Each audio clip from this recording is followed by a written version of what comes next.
Hi folks, I hope all of you are enjoying your time in the writing lab so far. Also, if the audio on this video sounds a little too soft, you may want to just turn up the volume on your computer a little bit. Unfortunately, computer microphones and I have sort of a love-hate relationship. I can never find a happy medium with them because I'm a naturally loud talker, and if I actually position them close to my face like you're supposed to, the audio gets all weird and distorted. So anyway, if you need to turn up the volume, please do so, and I apologize. Anyway, the purpose of this video is to show you, first off, how to find the Canvas course shell, and then to give you some idea of how I plan to use this course shell as part of standard operations for the writing lab during this academic year, and hopefully well beyond that point. First thing you're going to need to do is log into your, darn you, Windows 8. First thing you're going to need to do is log into your MyBGSU account. Now, whether you're a student, tutor, or a faculty tutor, I've got it on the employees link. That would be when you log in as a faculty employee or a writing lab faculty tutor, whichever the case might be. This is the screen that you see. Now on the student page, login page, there's obviously another login screen. You could log into that shell through there, but anyway, rambling there. First step, click on the Canvas link.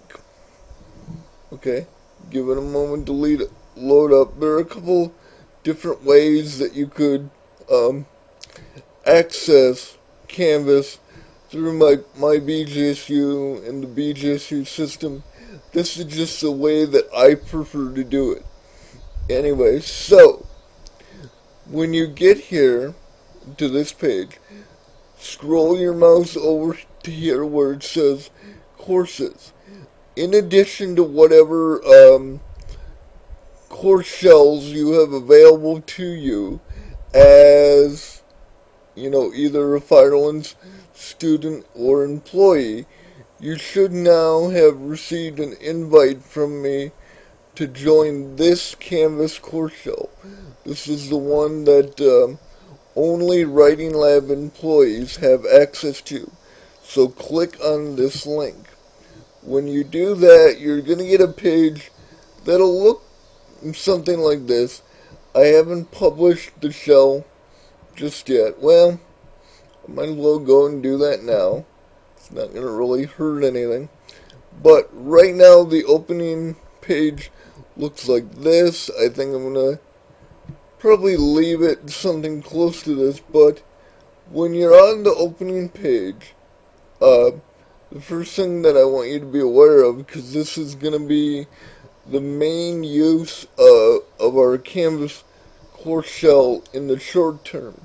Notice that over here, there's a link that says View Calendar.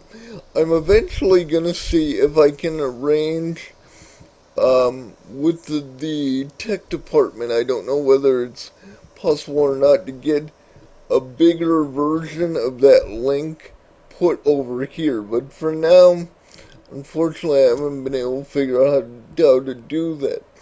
Anyway, I want you all to be aware of the calendar function. You're probably somewhat aware of it as students and instructors anyway, but click on the calendar link and you're going to get a screen taking a moment to load up and being kind of annoying. That'll look like this. Now, the calendar function is going to be, at least in the short term, the main thing that we use the Canvas course shell for.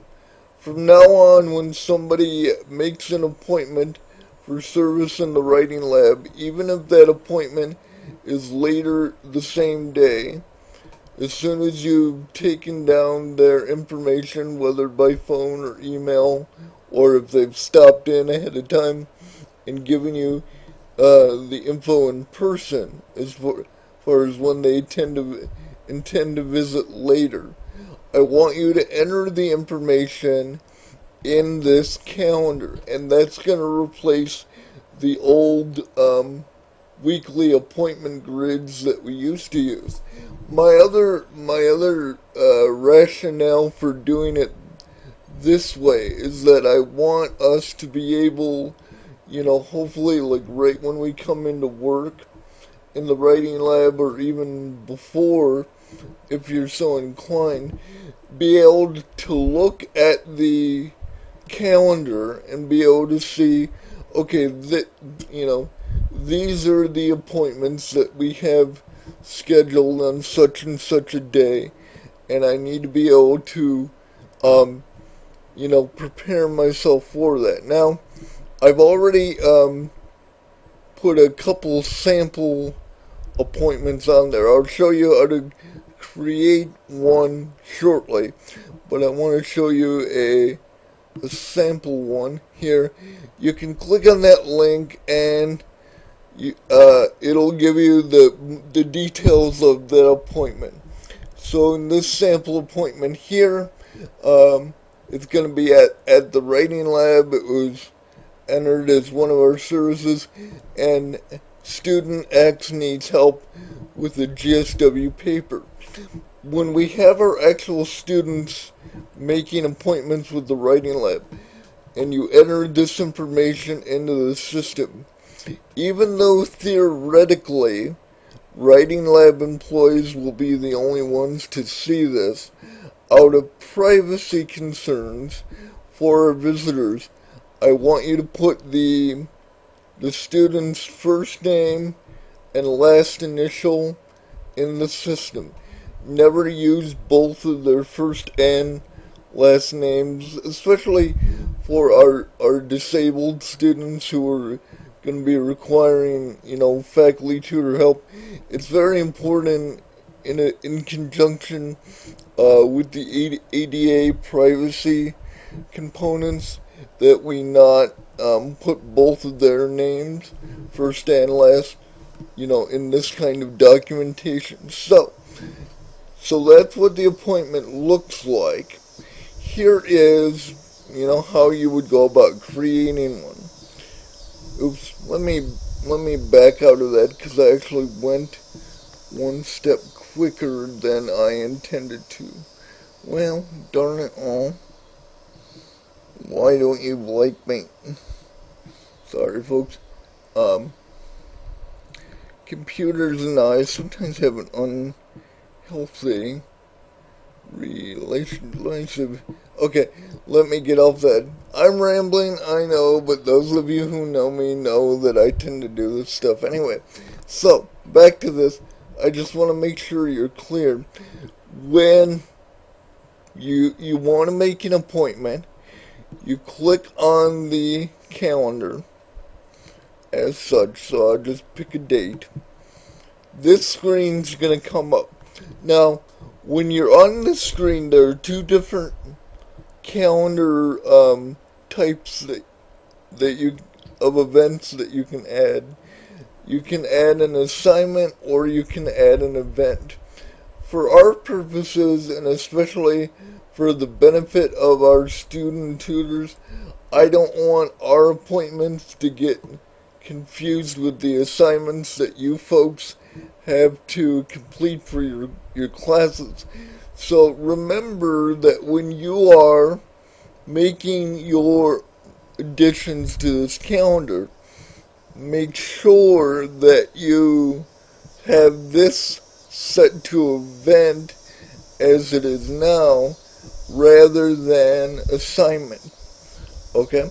So, also, notice that right now, the calendar description is set to my name, my individual name, Jeremiah Miketuck. However, when you're making an appointment on behalf of the writing lab, documenting that. You want to make sure that that calendar function is changed to Firelands Writing Lab. Because that way, not only you, but the other members of the writing lab will be able to see that appointment. If you have this just under your name, then you would be the only one who would be able to see it. Okay, now, once you know that that is properly set, you could enter some of the information that we would want to add here. Location is going to be kind of superfluous, but as an ongoing procedure, I would recommend just putting WL for Writing Lab, and then let's say that the appointment was on Wednesday. Now, for those of you who will be working this Wednesday, I'll delete this shortly so as not to confuse you poor folks and make your lives any more stressful than they may already be. So, location by default is always going to be WL for Writing Lab. The projected time span of the appointment. Remember that for most of our students, unless they volunteer that they have a disability and by extension need a faculty tutor, remember they have to volunteer that information. By the way, we never have the authority or the right to ask, oh, by the way, are you disabled? That would be an ADA violation potentially, and all sorts of bad noise could ensue from that. Remember that by and large we book appointments for an hour. So let's just say that this person wants to meet from 1 to 2 p.m. and you can obviously narrow down the time frame if it's 1:30 to 2:30 from there. Now notice that you can indeed input some of the information here, but because I would like our appointment listings to be a little bit more informative, I would suggest, and I'm actually going to mandate it, that before you submit the appointment and post it on the calendar by clicking that button, that you always go into the More Options menu. When you go into the menu, and give my annoying computer a moment to load it up, you're still going to have the event title that we haven't filled in yet. We'll just go Student Y. Student Y. Appointment. And if you want to abbreviate appointment as such, even though we are concerned with the English language, you know, I also recognize we're all busy folks. But, so we've got the title set, we've got the time set, we've got the location. But when you make an appointment, when you take an appointment from a visitor, we always want to remember to ask a couple things. First, what course is this paper for? Who is your instructor? And do you have a preference as far as a student or faculty tutor that you'll be working with? That information, as far as the instructor name, course title, and whether or not the student has a preference on whether or not they work with the student or faculty tutor, that information can all get plugged in to this box here that you see my cursor in. Once you've plugged in that info, you then, from this screen, click Create Event, the event is added, and then when you go back to the calendar here, you'll see that the event has been added. They are color coded, by the way, so you'll see that right now our default sort of course page color, it looks like a pink, possibly even a hot pink. Not my favorite color, but anyway, it'll do. What's in a color? So the appointment has been added there. Click on it as I showed you with the other one, and it'll allow you to see the info there. Now, even though it does, excuse my annoying computer, even though it does give us the option to, as editors, if you will, of this Canvas course shell, to delete these entries, and in fact, as I mentioned, I'll be deleting a couple of them to avoid confusion, just as a matter of record keeping. I never, once an entry has been made, unless you know that the entry is just totally bogus and does not need to be there, I don't want us to delete these entries even after they've expired. As a matter of record keeping for the Writing Lab, I think it'd be in our best interest to just leave them up there. However, if a student shows up to the appointment and you have any kind of noticeable trouble working with that student, whether it's because they just weren't paying attention or they were being abusive towards you, you know, this edit feature would be another nice way to document that occurred during that visit. I would still want you to note those on our one head count slip that we will still be using. But I just wanted you to be aware of that as well. So hopefully,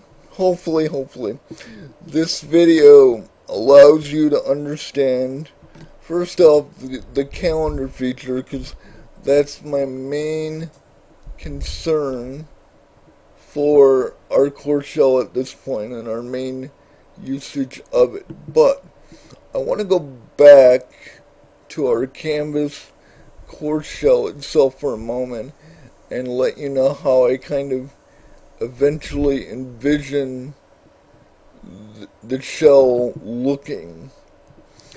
As you probably know, either as a faculty member or a student, all Canvas course shells have these nifty little things called modules, or actually they should.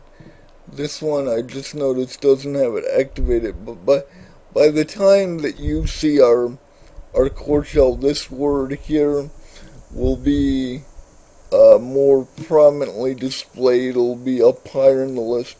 The modules will allow us to display various kinds of content in a rather well organized manner, so that my eventual vision for this course shell is that the modules are going to be an additional resource in addition to the Diana Hacker reference book that we've used for years and years, various versions of it, as sort of a reference source and a guiding point for when we're tutoring our visitors. And I eventually want there to be a module for writing topics, excuse my computer, such as organization, thesis development, grammar, depending on how much